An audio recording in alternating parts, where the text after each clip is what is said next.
Bueno, el libro trata de una síntesis respecto a que la República Argentina tomó 3 decisiones estratégicas que condicionaron su futuro. La primera decisión estratégica fue la distribución de tierras, que generó una oligarquía terrateniente parasitaria que demoró el proceso de industrialización, que promovió un análisis estratégico con Inglaterra, que es la principal potencia de la época, sobre la base del principio de la División Internacional del Trabajo, en el marco de un modelo agroexportador de alta concentración desde el punto de vista de su superficie territorial y su población. Esto significó un centralismo y, en consecuencia, permitió observar en el futuro varias cuestiones.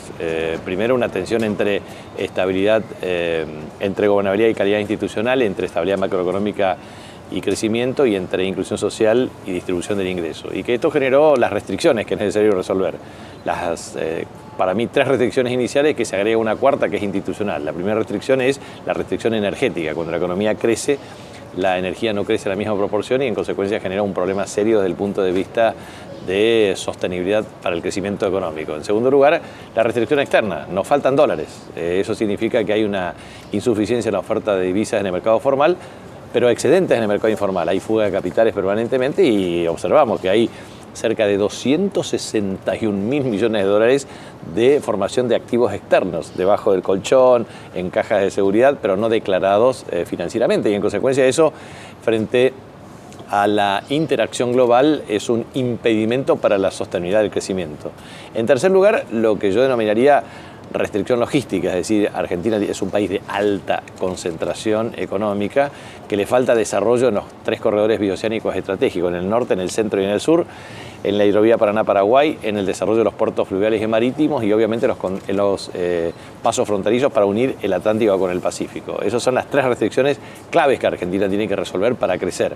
Pero, a su vez, esto se agrega una restricción de carácter institucional, que tiene que ver con los problemas vinculados a una Corte Suprema de Justicia que es el reflejo del poder corporativo, un problema serio desde el punto de vista de la organización del sistema federal. O sea, tenemos una Constitución que dice ser representativa republicana y federal en su composición, artículo 1, pero en definitiva opera con un marcado centralismo.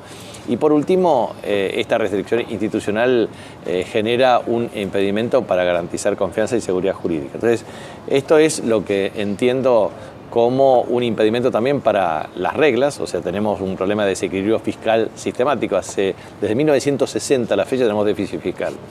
Tenemos inflación alta, la más alta del mundo, una de las más altas y elevadas del mundo, producto de estos problemas de desajustes y desequilibrios macroeconómicos, y tenemos un problema serio que tiene que ver con la competitividad cambiaria conjuntamente con estructura productiva desequilibrada. Bueno, eso ha generado que los procesos de industrialización se vieron interrumpidos sistemáticamente, la generación de empleo se vuelve de mala calidad y, en consecuencia, de bajos salarios y, naturalmente, con desequilibrios estructurales en las economías regionales. Bueno, ese es el problema que hay que resolver en la Argentina. Bueno, eso se resuelve con una visión holística, sistémica, integral y con un buen plan. Lo que nosotros pretendemos humildemente acá es aportar a la discusión con un plan sistemático, integral, holísticamente concebido, con el objetivo de resolver estos problemas. La economía financiera, en este contexto que está brindando, ¿qué rol juega? Digo, porque es la menos regulada de todas. Así es, claro, hay un problema serio cuando uno analiza el mundo. Tiene cerca de 100 billones, yo hablo de cifras redondas porque hay que tener muchos métodos de cálculo, pero el mundo, globalmente, con 194 países, tiene cerca de 100 billones de dólares de Producto Interno Bruto, es decir, el valor monetario de todos los bienes y servicios que se producen. El problema central es que la economía, o sea, la financiarización de la economía, hace que esto sea equivalente a 320 billones de dólares desde el punto de vista de activos financieros, o sea, más de 3 veces. ¿Eso qué significa? Que hay una tendencia a una cultura especulativa de base financiera que, en definitiva, genera un problema de inestabilidad de carácter estructural en el sistema económico. Y eso significa que, frente a crisis que se dan con mayor recurrencia, los grandes grupos económicos corporativos se apropian con mayor premura y dureza del excedente. ¿Y quiénes son los excedentes? Bueno, los salarios de los trabajadores, la exclusión social, la pobreza extrema. En consecuencia, ese es el gran problema que tiene el mundo. Pero, a su vez, el mundo tiene un tema clave. El sistema financiero finalmente lava 500.000 millones de dólares de activos financieros provenientes del narcotráfico, por lo tanto están directa o indirectamente asociados a uno de los grandes flagelos de la humanidad. Pero a su vez también lavan transacciones de carácter ilegal respecto a la carrera armamentista. Hoy hay 1,2 billones de dólares que se gastan en carrera armamentista. O sea, con carrera armamentista se destruye la paz social y la paz mundial. Y sin paz mundial no hay un horizonte previsible para la humanidad. O sea, hay que tener un gran plan en donde Argentina tiene que liderar, porque siempre ha tenido el espíritu pacifista. Primero, para terminar con la guerra nuclear y sus, la carrera armamentista. Hay que plantear la desnuclearización, hay que promover la paz mundial, hay que generar las condiciones para lograr definitivamente un mundo en donde se preserve el ambiente, porque estamos destruyendo el planeta, estamos destruyendo el futuro de nuestros hijos. Con respecto a la distribución del ingreso, este es un fenómeno que se da a nivel mundial. No es solamente en la Argentina, donde un segmento más alto es el que acopia la mayor cantidad de recursos, y un segmento que es una base enorme, donde de casualidad llegan a fin de mes. ¿Qué pasa con la distribución del riqueza? Bueno, es un gran problema, porque si uno analiza básicamente que el mundo tiene cerca de 8.300 millones de seres humanos, en ese contexto cerca de 2.000 millones de seres humanos no tienen agua potable, cerca de 3.000 millones de seres humanos no tienen saneamiento ambiental. A su vez tenemos un problema serio de pobreza, indigencia y obviamente de desigualdad estructural en la distribución del ingreso. El 1% de la población accede al 50% del ingreso, mientras el 2% de la población mundial, el 50% de la población más pobre accede al 2% de la estructura de ingresos, con lo cual hay una enorme inequidad, una enorme desigualdad. Y a su vez también eso se refleja en el campo laboral. Cerca de 4.500 millones de personas constituyen la fuerza del trabajo en el mundo. 1.000 millones son formales, 3.500 son informales. El trabajador informal tiene salarios precarios por debajo del salario medio de la economía y sobre todo no tiene derecho al crédito. En consecuencia tiene un problema de precarización estructural. Cuando uno mira Estados Unidos, Europa, 25% de informalidad, pero toma América Latina y en Argentina cerca del 50%, y toma África 85-90%. Entonces, sí, pero en esos países está creciendo también. Claro, por eso, o sea, es un gran problema, y esto es lo que puso en evidencia también la pandemia, porque en definitiva el crecimiento de la informalidad laboral es la base para la destrucción del estado de bienestar, que es la garantía del ejercicio de los derechos de las mayorías populares. O sea que estamos ante un problema serio, por eso la contradicción es democracia versus corporaciones, democracia formal versus democracia social, y naturalmente el proceso de discusión tiene que ver con cómo la capacidad de regeneración del sistema político por parte de las mayorías populares permita recuperar la capacidad de gobernanza. Es decir, este es el gran desafío que tenemos todos. Por último, desde Argentina, ¿qué opinión hacia el mundo para lograr una sociedad más equitativa? Bueno, me parece que hay que trabajar un plan. Yo tengo una propuesta aquí que tiene que ver con 3 vectores. Un vector político, que es la Quinta República.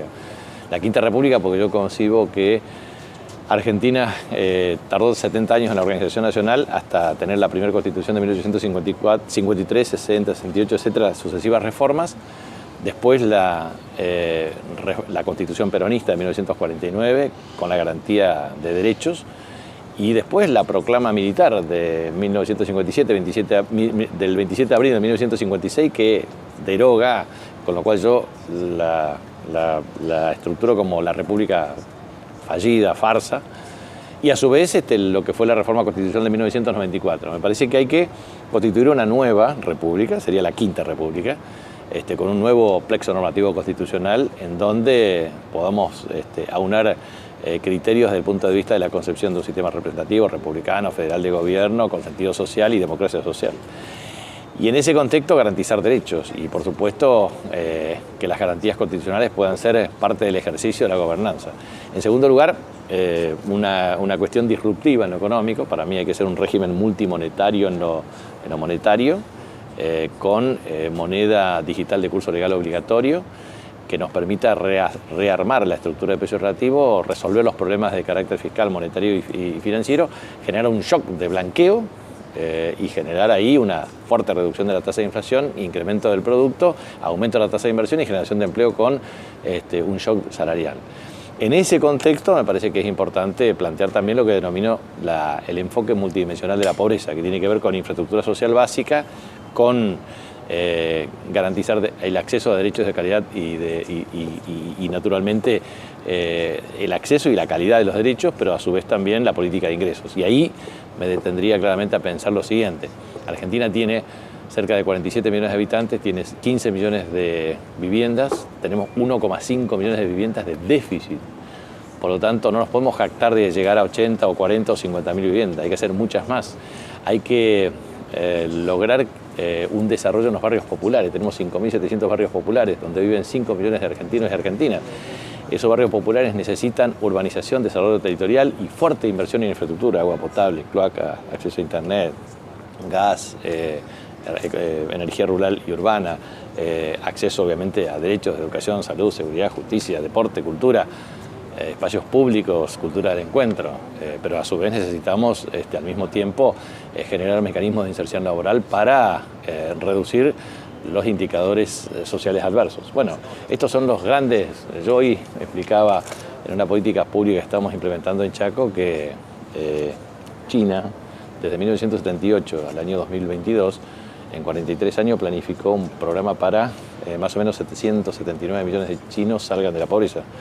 Puso 2 millones de trabajadores y trabajadoras del campo social, en un proceso en donde desde lo rural a lo urbano generó un mecanismo que permitió trabajar. Primero, un ingreso, lo que se denomina un ingreso mínimo social garantizado de $2,6 por habitante beneficiado, 2 garantías, alimentos y vestimenta, 3 derechos, educación, salud y vivienda con acceso a servicios. Bueno, eso es un gran desafío para Argentina y para el mundo. Hay otras políticas que tienen que ver con perspectivas para resolver los problemas de pobreza, que tienen que ver con eliminar la pobreza extrema, corregir las desigualdades irritativas, los privilegios vinculados a la violencia, monopolios, etcétera, pero sobre todo a igualdad de oportunidades en el presente y en el futuro. Bueno, son grandes desafíos en donde hay que pensar con mucha firmeza, sutileza, pero sobre todo con mucha humildad, porque creo que estamos ante un momento de la historia de la humanidad y de la Argentina en que muchas veces no es posible pensar con soberbia, sino muy por el contrario, con mucha humildad para ver cómo podemos resolver entre todos los problemas que nos afectan a todos. Jorge, por último, ¿va a ser candidato a presidente? Siempre transmito la misma respuesta, no hay que poner el carro delante del caballo. Yo creo que primero hay que hacer un buen plan, que se planteen a consenso dentro de los actores de nuestro espacio. Después que eso, tenemos que constituir buenos equipos para llevar adelante el plan. Y tercero, después hay que elegir el liderazgo que pueda representar. El libro habla acerca de la democracia, ¿no? De llegar a los 50 años en 2023. Estamos en un año donde se cumplen los 40 años de democracia. ¿Y no sientes que está un poco en juego con la oposición, la democracia? Sí, claramente creo que hay un tema que implica observar que en 40 años de democracia prácticamente transcurridos, los que podemos observar es primero estabilidad política, que nos permitió administrar los conflictos con la capacidad para superarlos en el marco de la Constitución y en las leyes que reglamentan su ejercicio.